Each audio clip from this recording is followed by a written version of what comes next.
¿Cómo están todos ustedes? Sean bienvenidos a un nuevo capítulo de Construyendo Conecta Educar, espacio que tiene por objetivo preparar el camino para la cuarta versión del seminario Conecta Educar 2024. En este episodio nos acompañan aquí en el estudio destacados especialistas en el ámbito de la educación digital, quienes van a compartir su conocimiento y experiencia, debatiendo también sobre los desafíos específicos de enseñar ciencias de la computación en el contexto chileno y explorando también posibles soluciones.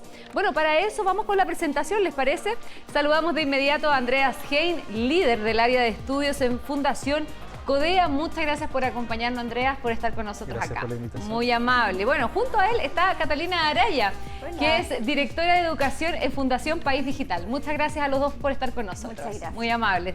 Y al otro lado, en esta otra mesa, saludamos a Mauricio Bravo. Él es vicedecano de la Facultad de Educación de la Universidad del Desarrollo, y junto a él, muchas gracias, está Libertad Manso, coordinadora de formación continua de Fundación Chile. Muchas gracias a los dos por estar con nosotros. Gracias por la invitación. Bueno, la idea es que debatamos sobre lo que ya planteamos en un ambiente distendido, con mucho diálogo, la posibilidad incluso de conversar entre ustedes, hacerse preguntas. Pero vamos a partir contigo, Catalina, preguntándote, bueno, ¿cuál es la importancia de la enseñanza de habilidades digitales para el siglo XXI? Todo esto en el contexto chileno, entender dónde estamos, en nuestro país.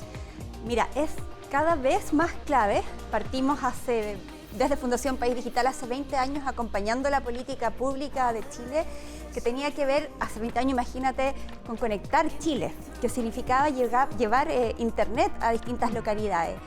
Y la pandemia acelera una relación con la tecnología en el ámbito educativo. Y eso es un gatillante que hace que realmente cobre mayor sentido y mayor preponderancia la relación que tenemos las personas con la tecnología, pero por sobre todo los estudiantes, niñas y niños de Chile con la tecnología. La pandemia pone en relevancia cómo la tecnología puede garantizar el acceso a la educación. Eso por una parte en cuanto a contexto, pero por otra parte en una sociedad que está marcada fuertemente por las tecnologías. O sea, todos despertamos hoy día con un celular en la mano, los niños nacen y este movimiento digitales. Es muy normal.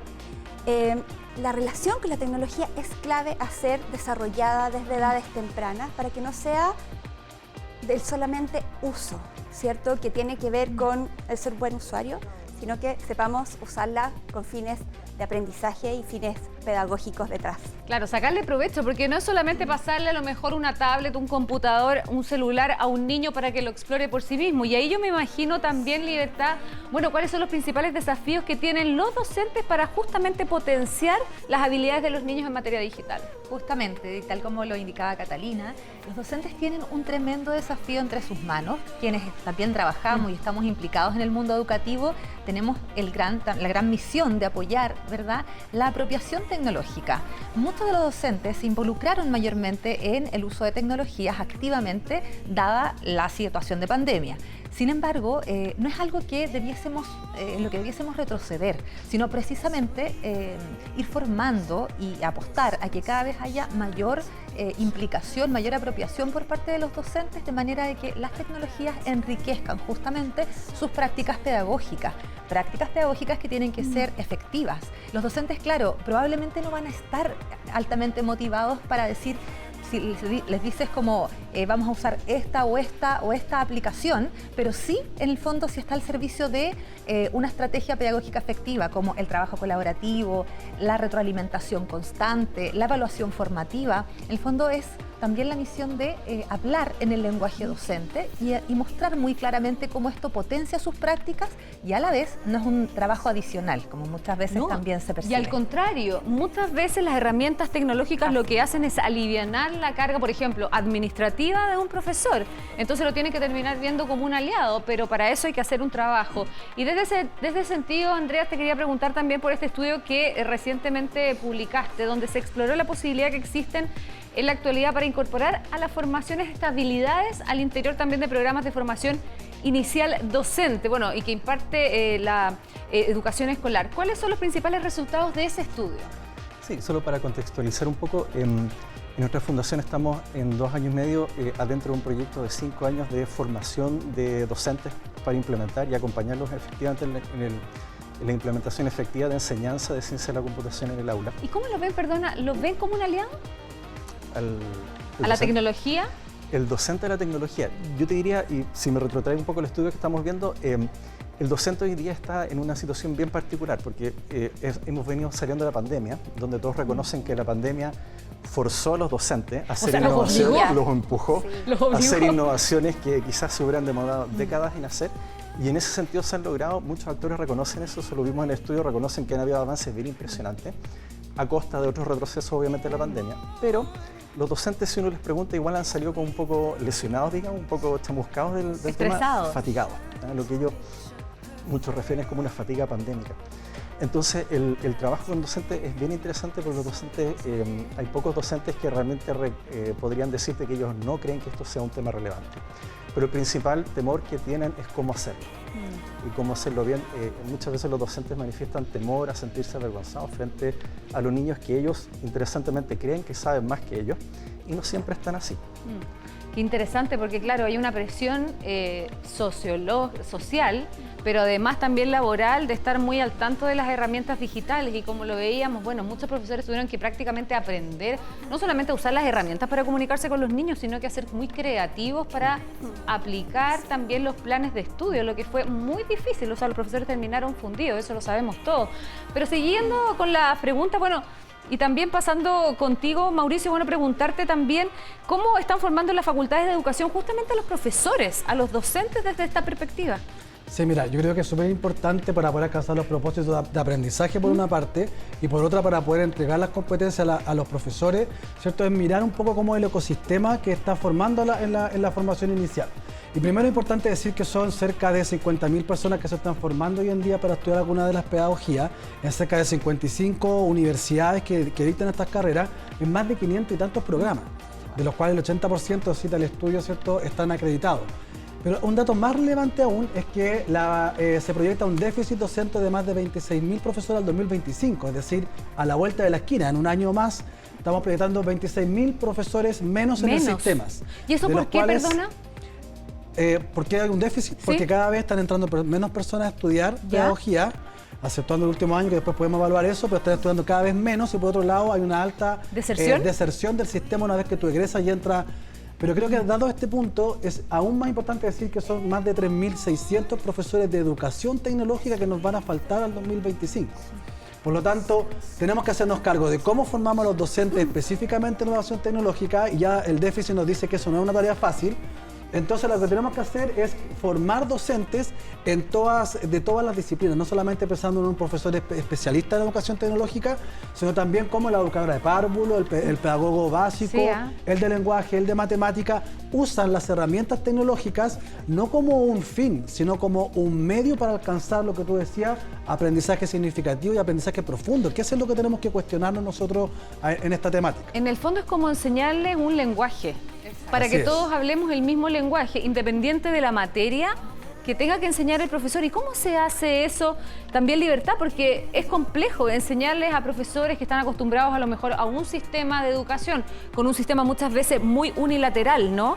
Y que la tecnología viene a revolucionarlo todo. ¿Cómo se hace? Tal como tú lo indicabas, Cristina, nosotros, bueno, tuvimos la oportunidad de participar en un programa para los países de la Alianza del Pacífico, Chile, México, Colombia, ¿no es cierto?, y Perú. Y bueno, la verdad es que la realidad era muy similar en la región. Había una preocupación desde los docentes porque había un desafío muy grande después de la pandemia de cómo extraemos y continuamos con estos aprendizajes, con no retroceder respecto de lo que pudimos avanzar. Y a nosotros nos toca, desde Fundación Chile, del área de aprendizaje para el futuro, un poco la otra parte, que es como docentes que ya están en el aula, cómo adquieren estas competencias y estas capacidades y los sigues motivando, pero también impulsando, desafiando y sin agobiar, que también ese es otro desafío bastante alto. Nosotros lo hemos realizado a partir de lo que ellos mismos nos han indicado. Este estudio, que respondieron más de 62.000 docentes de la región, de los países de la Alianza del Pacífico, nos indicó en qué estaban interesados los docentes implementar y aplicar la tecnología. Finalmente son ellos y ellas quienes mejor saben al servicio de qué objetivos también lo quieren utilizar, ¿verdad?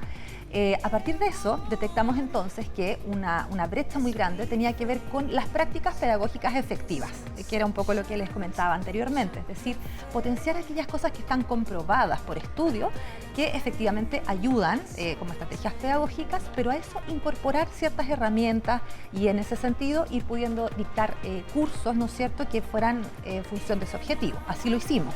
Pero también temáticas como ciudadanía digital, ¿verdad? Que también cuando se lo planteas a los docentes desde otro enfoque y que tiene que ver con la inclusión educativa digital, les planteas también que no solo es un desafío que las y los docentes están realizando para enriquecer sus clases, sino también fundamentalmente porque el no hacerlo, el no formarse y a su vez trabajar con niños y niñas en estas competencias va a hacer que finalmente ellos queden desactualizados y no puedan participar de forma equitativa, ¿no es cierto?, en el país que tenemos actualmente y en el futuro. Bueno, y perjudicándose ellos mismos, pero además perjudicando a los niños. Exacto. Claro. O sea, hay un doble perjuicio.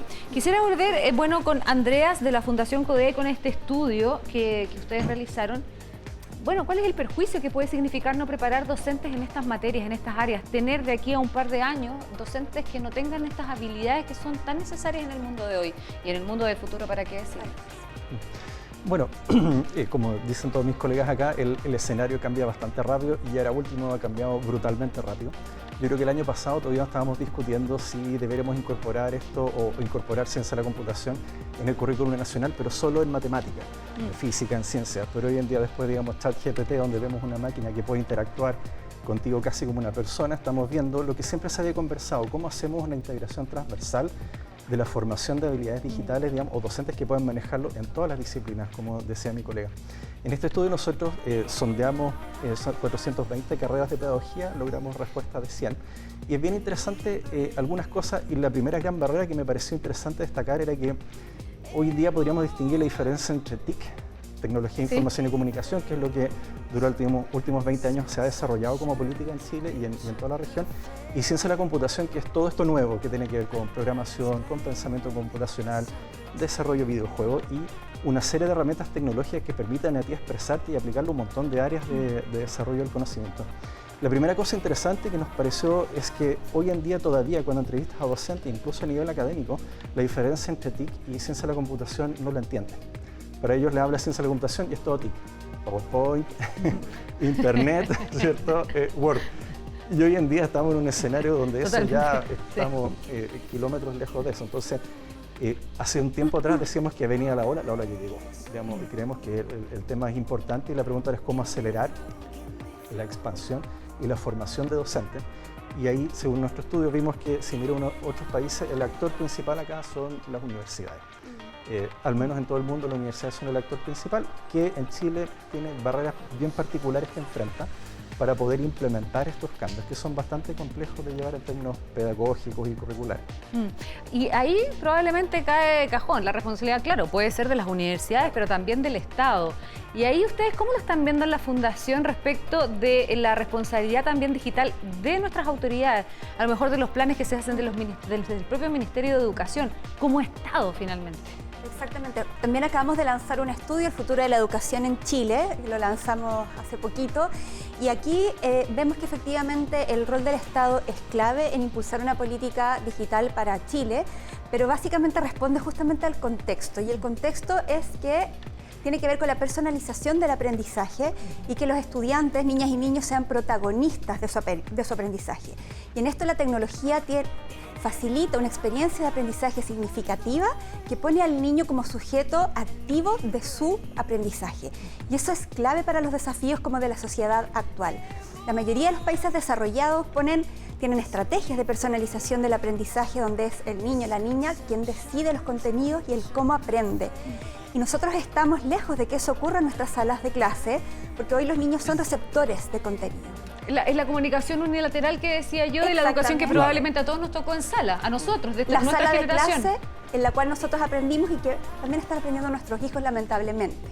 Entonces, el rol del docente es clave para potenciar el juego con herramientas tecnológicas, herramientas que hoy día vivimos todos. ¿Y eso qué nos permite? Que también nos da la experiencia internacional, desarrollar estrategias de aprendizaje a lo largo de la vida. Y eso es súper importante, porque hoy día no basta con la enseñanza que recibimos en los establecimientos educacionales, sino que tenemos que estar aprendiendo y desaprendiendo, que la tecnología nos da una herramienta genial en eso, durante todo el ciclo de nuestra vida. Y esos dos elementos, personalización del aprendizaje y aprendizaje a lo largo de la vida, son claves. ¿Y qué hace la tecnología? Intenciona y acelera que eso ocurra.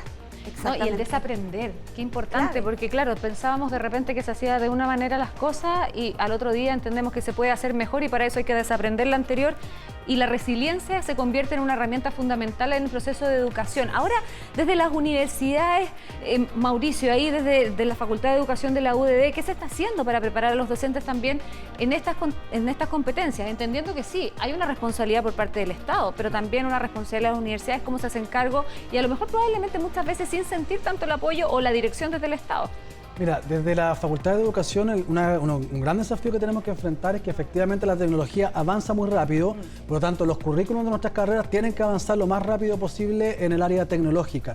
Eso significa estar mirándonos constantemente nuestras mallas curriculares, nuestros procesos de aprendizaje para ir actualizando esto. A propósito de lo que comentábamos recién de la inteligencia artificial, nosotros en febrero volvimos de vacaciones en la Facultad de Educación, nos juntamos un equipo y dijimos esto llegó para quedarse, nos subimos rápido al carro o dejamos que esto pase. Y el equipo de la Facultad de Educación decidió con mucha fuerza entrar rápidamente en este tema y empezamos a trabajar de hecho nuestro seminario de apertura del año académico este año en marzo fue sobre inteligencia artificial y educación, cuando nadie estaba hablando de esto en el sistema chileno. O sea, todavía no hablábamos del chat GPT, todavía estábamos recién hablando de esto. Los creadores de la inteligencia artificial advertían de los riesgos de ella. Exactamente, nosotros entramos rápidamente, ya hemos capacitado a más de 500 profesores en ejercicios sobre inteligencia artificial, estamos preparando a nuestros estudiantes, ¿cierto? Porque entendemos que la educación tecnológica tiene que ser integrada de forma transversal en el currículum, y eso significa en todas las asignaturas o las asignaturas que así lo permitan, pero también en las metodologías que nosotros aplicamos en el proceso de enseñanza. Solo como un ejemplo, hace una semana atrás fui a una clase de realidad virtual donde nuestras alumnas de párvulo estaban simulando un espacio de aprendizaje al aire libre. Y yo entré y quedé realmente fascinado porque la universidad tiene esta tecnología, ese otro desafío que ya vamos a pasar, pero tiene la tecnología al servicio. Las estudiantes estaban ahí muy motivadas, creando un espacio de aprendizaje con juego al aire libre para párvulos con realidad virtual. Y eso ya es una forma de alfabetizarlas digitalmente con una tecnología que va más allá del PowerPoint y el Word, sino que estamos mirando ya la realidad extendida o la realidad virtual. Y eso ya lo estamos haciendo hace bastantes años en la Universidad del Desarrollo, en la formación de nuestros profesores. Pero otro desafío que también tiene la Facultad de Educación es cómo disponemos de estas herramientas tecnológicas que no son de bajo costo. Y sobre todo las universidades privadas, ¿cierto? Que nos autofinanciamos, que no tenemos aportes del Estado para este tipo de inversiones, digamos, tenemos un gran desafío en cómo conseguir y acceder a estas tecnologías para poder formar a los profesores del futuro. La realidad inmersiva es una oportunidad gigantesca de educación, no solamente para los futuros docentes, sino que también, bueno, para los profesionales de carreras que están, no sé, hoy día la minería, me contaban la otra vez, de estudiantes que ingresan a realidad virtual para ir, por ejemplo, a una faena minera y ver cómo, no sé, hacer explosiones focalizadas. Bueno, es realmente una locura. Me permite agregar una última cosa que a propósito de esta relación Estado y universidades, otro gran problema que tenemos en las facultades de educación es que estamos, bueno, no es un problema, sino que es un desafío, digamos. Planteémoslo así. Un desafío es que estamos muy regulados por las acreditaciones y las acreditaciones que buscan la calidad y entendemos que es parte de un sistema de mejoramiento continuo, sí nos restringen la posibilidad de innovar. Entonces muchas veces queremos hacer grandes innovaciones dentro de las mallas curriculares y nos vemos un poco restringidos en nuestra libertad porque tenemos que cumplir con la normativa nacional. Entonces también tenemos que conversar ahí con el Estado, ¿cierto?, respecto de este tipo de cosas. Y por último también decir que el Estado tiene que incorporar a los profesores como un actor relevante en esta discusión.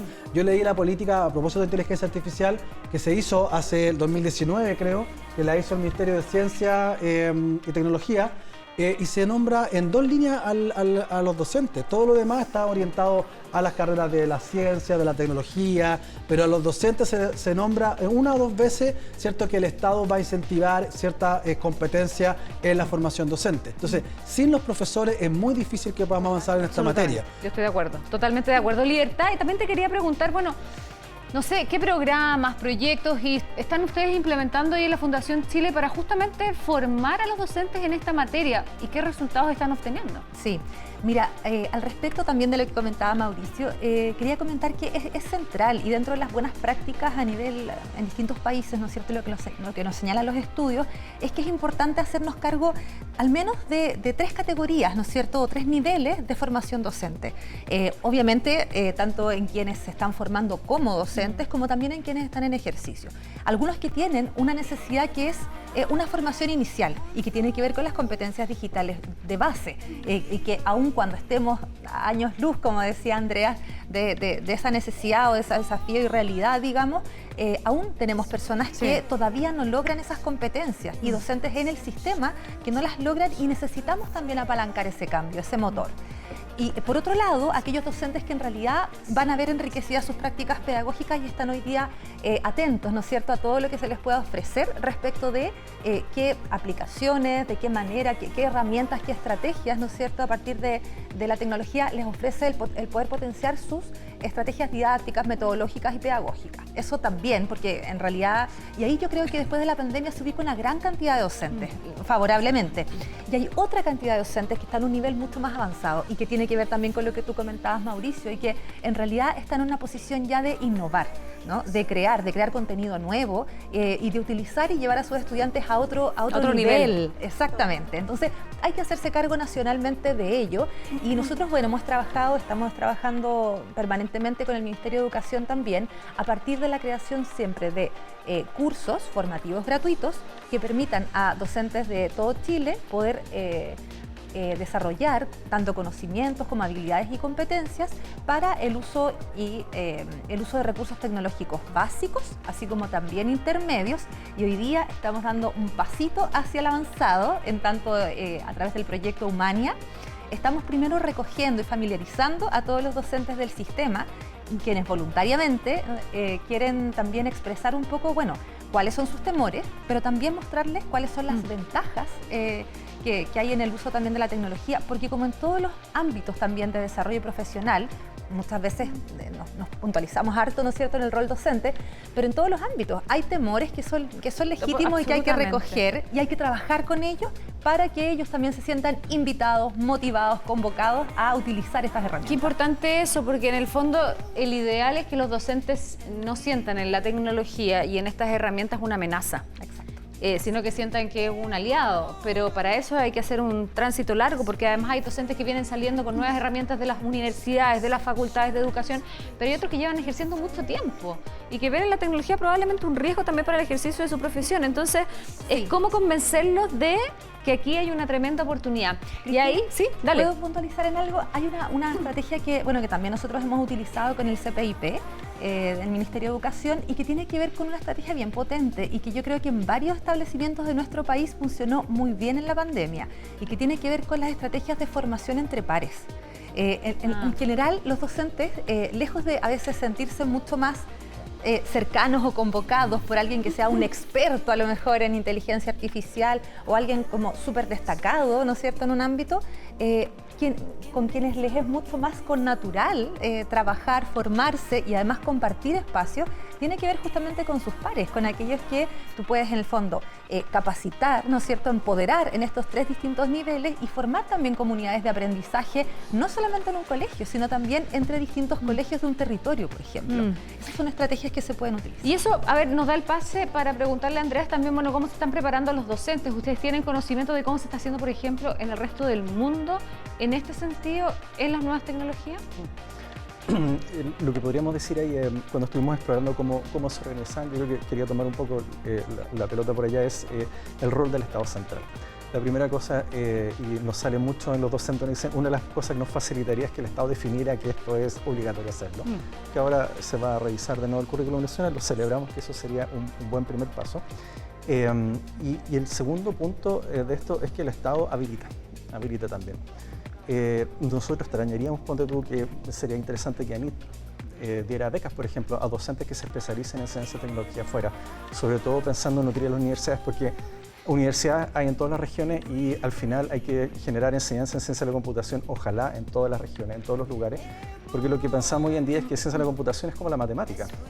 es tan presente en toda la vida que vamos a tener que aprender a entender cómo funcionan los algoritmos, así como quizás no programes después, por ahí, al igual que tú aprendiste a sumar 1 más 1 y después usas calculadora, tienes que aprender a pensar, a entender cómo funcionan los algoritmos de las máquinas y después los ocuparás de modo de favorecer ese entendimiento mínimo, es lo que plantearíamos acá. Y el Estado ahí tiene como este rol central de poder habilitar, de poner la normativa. Por el otro lado, ojalá promover la formación. Lo que más nos hablaban desde las universidades es que a ellos les interesa el tema. 98-99% cree que es absolutamente central. Eso era el año pasado, ahora es el 105%. Pero nos dicen, no tengo la capacidad, no tengo suficiente equipo para hacerlo.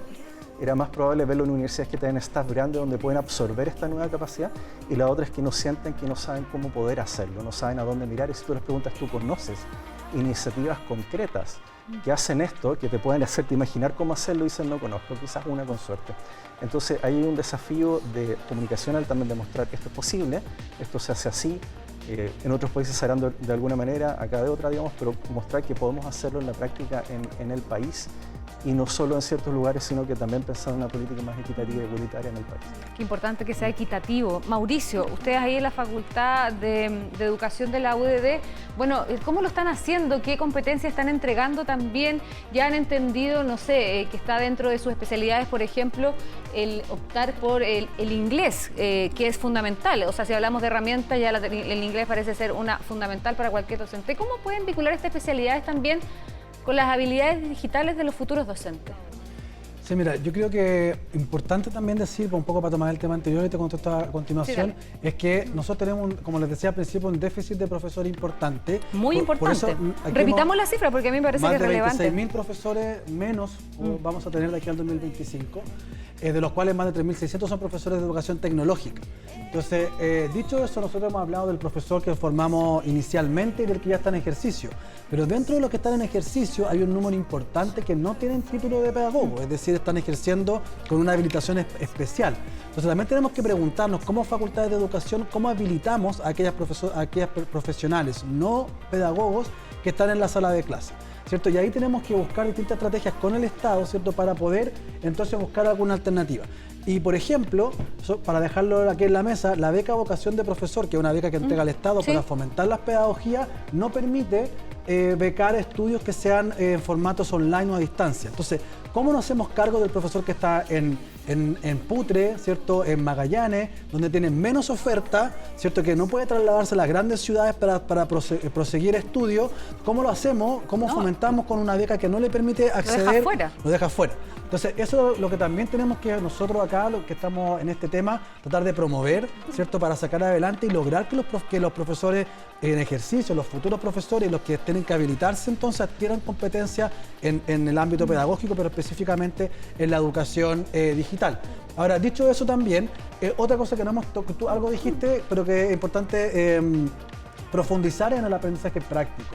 Nosotros en la Facultad de Educación de la Universidad del Desarrollo partimos con práctica a partir del segundo semestre. Nuestras alumnas empiezan a interactuar en distintas experiencias de aprendizaje en el aula, en distintos establecimientos del país. Y ahí lo importante es que también se vinculen con la tecnología, pierdan el miedo, porque una cosa que también hablábamos es la resistencia, ¿cierto? El miedo o la amenaza que puede significar una tecnología que yo no conozco. O sea, olvídense ustedes lo que hemos vivido nosotros cuando hemos ido a hablar de inteligencia artificial a profesores en ejercicio, la resistencia que hemos encontrado algunos profesores que nos han increpado de que estamos hablando de una nueva tecnología que va a dejar a que el niño deje de pensar o pierda creatividad. Entonces, ¿cómo les decimos que tecnologías como esta, al contrario, son tecnologías que nos permiten fomentar aprendizajes profundos, ¿cierto?, motivar la creatividad, y todo va a depender de qué? Va a depender de un buen monitor o tutor del aprendizaje, que en este caso es el profesor. Si eso es lo que pasa, que además le están diciendo que el profesor va a desaparecer con estas nuevas tecnologías, al contrario. Dicen que los periodistas también van a desaparecer con la inteligencia artificial. En el caso de los profesores, pues solo va a terminar acá. En el caso de los profesores, el profesor que va a desaparecer es el profesor que debió haber desaparecido hace 20 años atrás y que sigue haciendo clase con un PowerPoint dictando la materia. Ese profesor ya está out hace mucho tiempo. Ahora la inteligencia artificial lo que viene a decir ya no más. Entonces, el profesor que no va a desaparecer es aquel que incorpora todas estas herramientas que estamos hablando al servicio del aprendizaje.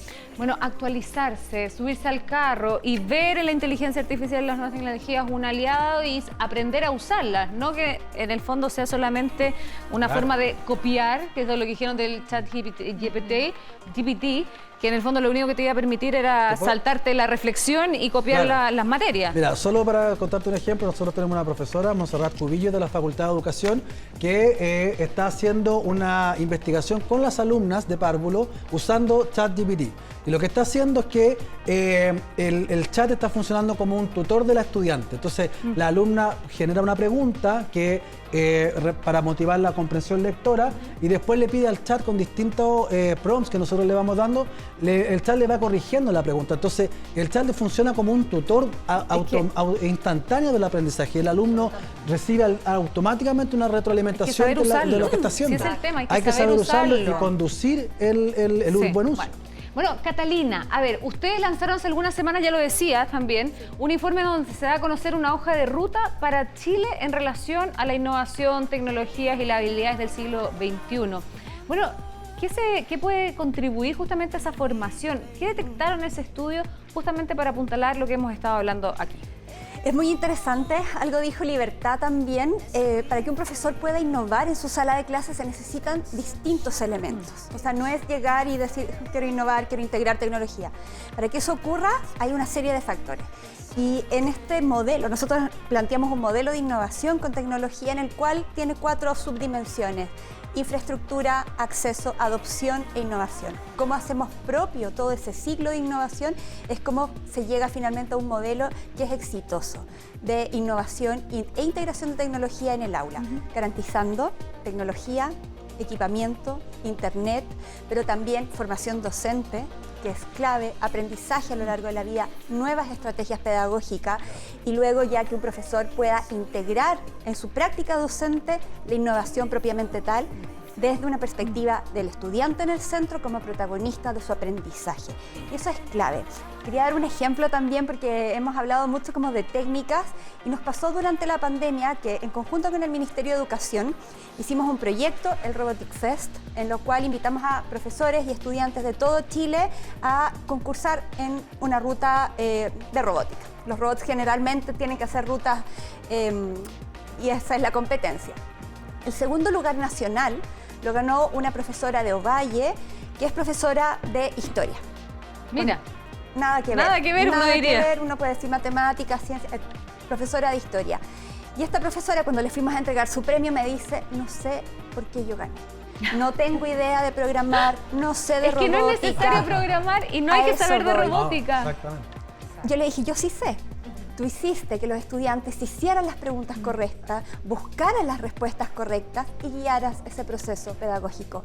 Por eso el profesor y profesoras no pueden desaparecer, porque van a ser los gatillantes de este proceso de preguntas, de respuestas, reflexión, desarrollo del pensamiento crítico, de la creatividad, de la búsqueda de resolución de problemas. Entonces, realmente, esa es la mirada, ¿cierto? Es desafiarnos a integrar tecnología. No es necesario saberlas, los niños la van a aprender, pero es necesario guiar ese proceso. Es lo mismo con la inteligencia artificial. Está ahí, es una herramienta, hay que conocerla, no hay que cerrarle las puertas. Al cerrarle las puertas lo único que hacemos es hacer un mal uso. Total. Entonces, conozcámosla. Nosotros también estamos hoy día con un curso de inteligencia artificial.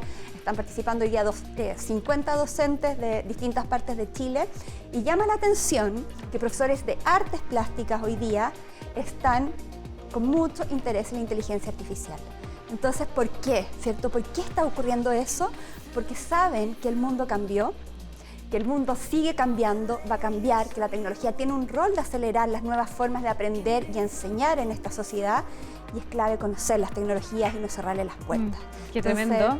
Es tremendo, pero no, muy es un bonito. tremendo desafío, pero yo me quedé también con algo que tú dijiste, que tiene que ver, bueno, con nosotros hablamos de la herramienta, la tecnología, pero también el dotar a nuestros estudiantes y dotar a nuestras escuelas del aparataje, Eso de la es clave. tecnología, Claro. de las Eso es máquinas, clave. ¿no? La implementación, eso es fundamental. Y para eso se necesita... Porque si no, seguimos acrecentando una brecha que ya todos Totalmente. conocemos. Y para eso es clave que el Estado funcione articuladamente Obviamente también, ¿cierto? Entre el Centro de Innovación actual, la Subsecretaría de Telecomunicaciones, el Ministerio de Economía, se necesita un apalancaje importante que haga y que garantice el acceso, ¿cierto?, a las tecnologías. Andreas, y de todo lo que hemos estado hablando, bueno, ya hemos dicho que el Estado tiene que tener un rol preponderante, pero ¿qué más se puede hacer para justamente apalancar, apuntalar, acelerar, ayudar a los profesores a mezclarse de mejor manera y a perderle el miedo también a las tecnologías y que puedan aprenderles y adquirirlas de mejor manera? Me voy a referir a la universidad ya. Ah, ya, vamos. Me gusta esto porque tú, sí, vamos. Sí, yo creo que... Me muevo por acá. Sí, quizás respecto a los profesores, la única reflexión que haría, porque tenemos tanta intervención sobre los profesores, pero los profesores no trabajan en el vacío, trabajan en el contexto de una institución escolar. Exacto. Y el cuerpo directivo o el sostenedor tiene que hacerle sentido lo que los docentes hacen. Ahí es donde generalmente se producen quiebres de sostenibilidad, si no solo está trabajando en el docente y no involucra al resto de la comunidad. Déjame hablar bien corto sobre la universidad. Sobre la universidad, yo creo que hay un bonito desafío. Y pensando en que las universidades tienen que ser el actor predominante, si uno mira a otros países, la universidad es el actor que certifica competencia en el área.